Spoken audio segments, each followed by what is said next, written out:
Cambiamos de bloque hoy y entramos en el bloque del hombre frente al crecimiento de la mujer.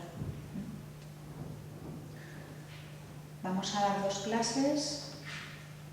Esta primera clase es el machismo como obstáculo, el techo de cristal, que ahora vamos a ver qué es eso del techo de cristal. Y la segunda clase es lo femenino en el hombre. Bueno, como introducción, ¿no?, a la clase, indicar un poco, quizá, esto lo dije en la presentación el primer día, pero para insistir en este punto, ¿no?, de que no estamos aquí para instalarnos en la queja ni en la reivindicación, ¿no?, como mujeres. Como si alguien, en este caso los hombres, nos hubieran quitado algo que nos pertenecía y nosotros pidiéramos su devolución. Que esto, por las clases que hemos ido viendo y que vosotros habéis estado también escuchando estos días de atrás, os sonará bastante a una cuestión de la sexualidad femenina en su constitución, ¿no? Eso de, ¿no?, devuélveme lo que me has quitado, ¿no?, que sería el falo en este caso. Entonces, toda reivindicación que se dirija al hombre para pedirle que nos devuelva lo que nos ha quitado tiene que ver con esa posición psíquica, ¿no? Y es una posición poco productiva, en cualquier caso. La queja no produce nada, ¿no? Es para mantenerse igual, es para quedarse en el mismo lugar. Bueno, estos días, ¿no?, con esa... bueno, todavía no se la puede nombrar, pero parece, por la evolución que ha tenido, bastante indicado llamarla esa revuelta que ha habido, ¿no?, de los jóvenes en la plaza en Sol, ¿no? Decían en los carteles que la única revolución posible era la revolución feminista. Bueno, nosotros no estamos totalmente de acuerdo con esta aseveración, en tanto que nos parece que la única revolución que se puede gestar en este momento es la revolución femenina, no feminista, ¿no?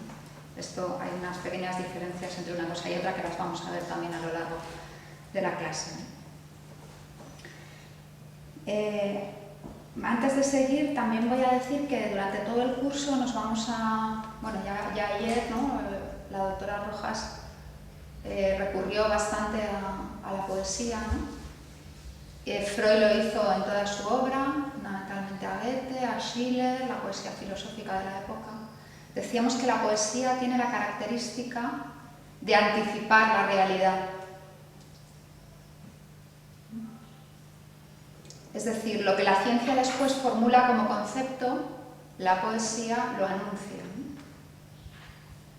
Por ejemplo, Schermer, que era uno de los poetas que Freud trabajó, hablaba de la doble escena, ¿no?, ya intuyendo que todo lo que nos pasa a los humanos tiene una apariencia, que es la conciencia, y tiene una determinación que es inconsciente, ¿no?, esa doble escena donde se produce el acontecer humano.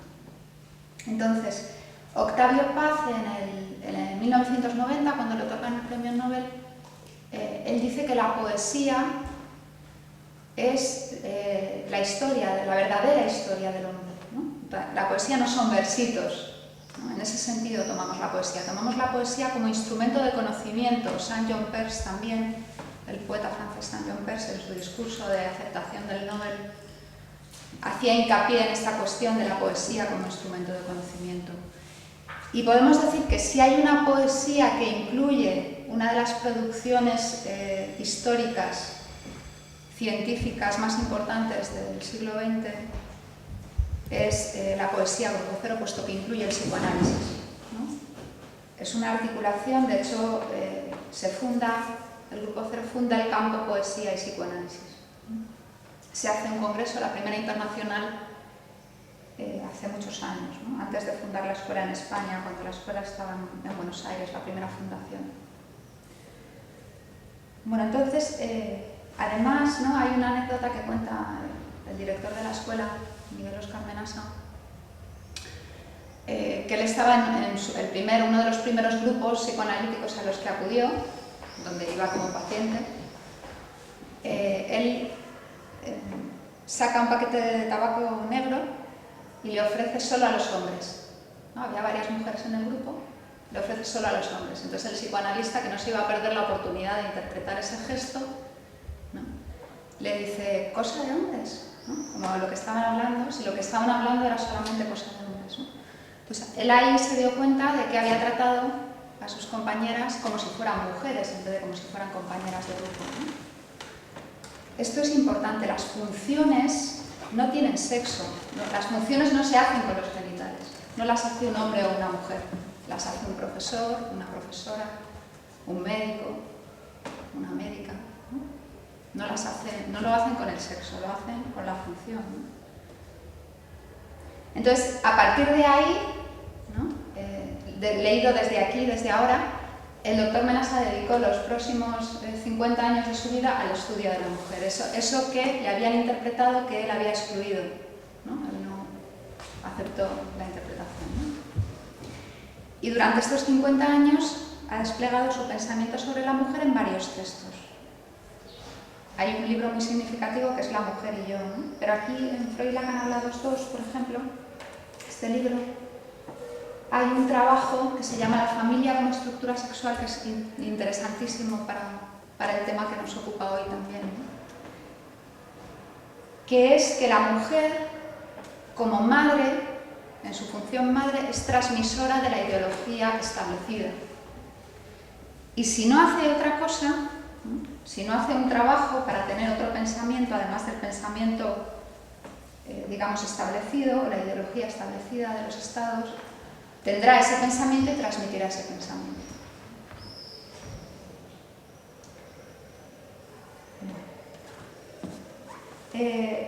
Entonces, no hay ninguna revolución que sea sin escritura. Cada revolución tuvo su poeta. Mayakovsky, la revolución rusa, por ejemplo, ¿no? Martí, la revolución cubana. Es decir, cada poeta, cada revolución necesitó su poeta. Entonces la revolución femenina está buscando su poeta también, ¿no? Un poeta que incluya lo femenino. Porque tenemos que tener en cuenta que vivimos en los libros escritos sobre la mujer, en los prejuicios que se han ido construyendo sobre ella, ¿no?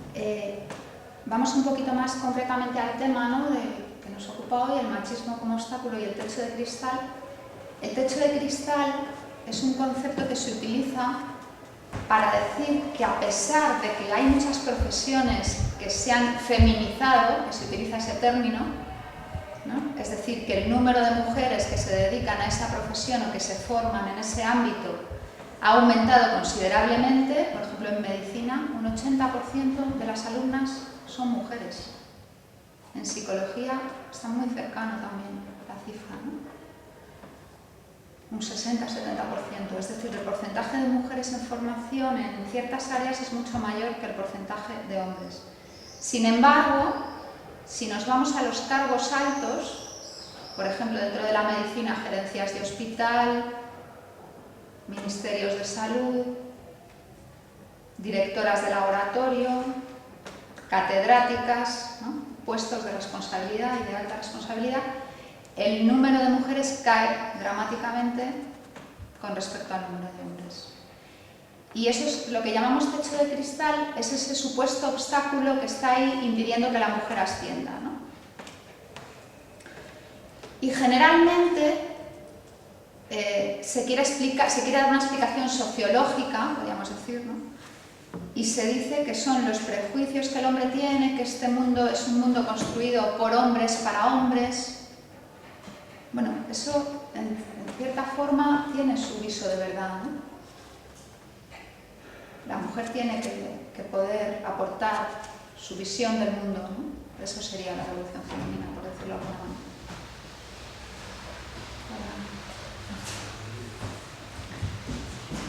Pero además tenemos que tener en cuenta que no son los hombres los que le impiden el paso a la mujer, o no son solo los hombres los que le impiden el paso a la mujer, sino que son los propios prejuicios que están instalados en ella también los que le impiden el paso. ella también padece de esos prejuicios que fueron construidos sobre ella. No solo el hombre es machista, la mujer también tiene un machista en su corazón, que si no se analiza eso, cae en ese lugar todo el tiempo, ¿no?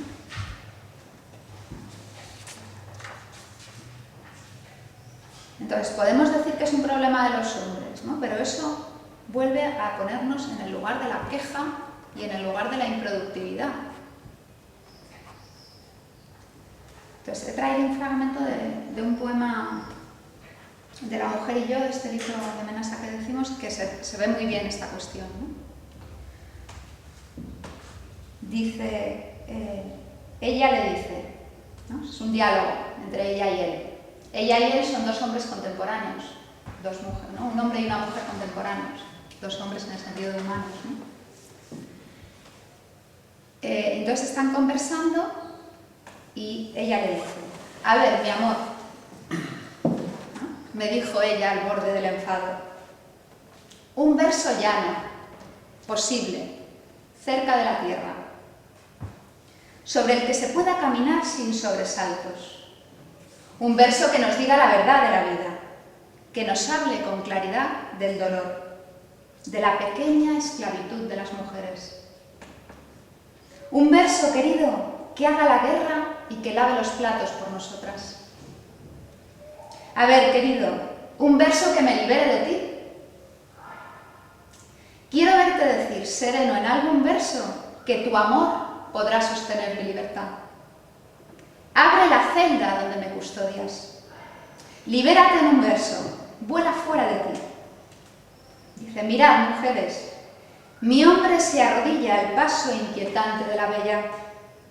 Escribe amor en un poema, que tu amor, ilimitado y eterno, terco e infinito, es capaz de alegrarse con mi partida y esperar que yo crezca para amarme. Entonces él le dice,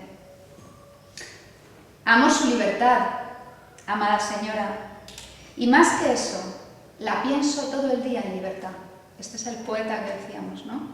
No es el hombre habitual, ¿no? Es el poeta que puede pensar lo femenino incluye la libertad femenina, ¿no? Dice, y nunca pude comprender por qué te quedabas sumisa a mi lado, esperando que yo consiguiera alguna libertad y te la regalara. Esta es la posición que decíamos antes de la queja, porque nadie puede darle la libertad a nadie. La libertad es una producción humana y cada uno tiene que producir sus eslabones de libertad. Nadie te puede dar la libertad. Hay otro verso, ¿no?, que dice, cuando muera el tirano, ese que decía, no, es que me tiranizan. Cuando muera el tirano me voy a dar cuenta que el tirano era yo. Cuando el hombre pueda pensar otra mujer, me voy a dar cuenta que soy yo la que no puedo pensar otra mujer. Que los prejuicios están en mí, están en la mujer también, ¿no? No es un don la libertad que se puede otorgar, es una producción.